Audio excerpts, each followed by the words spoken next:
Simpunge kadam sumhi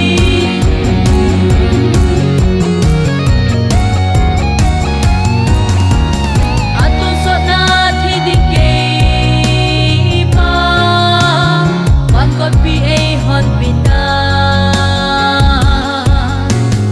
Kakson patna sim ding hi le Sim kham zong loading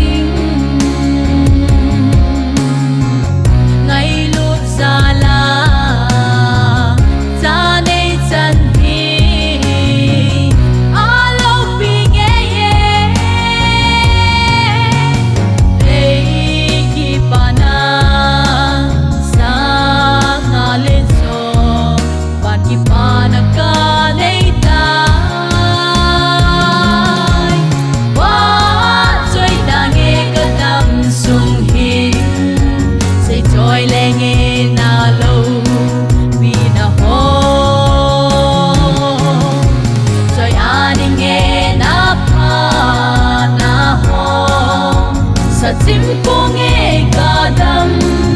sumhi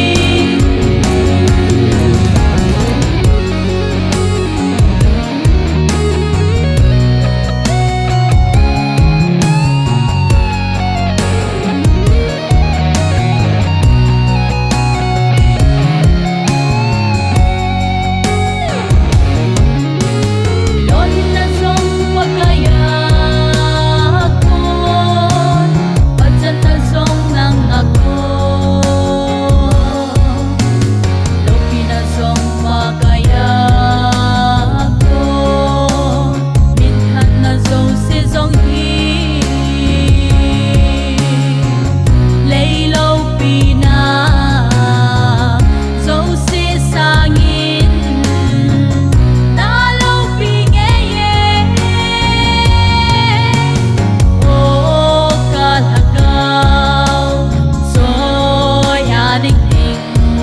Pagkay pat na so sihi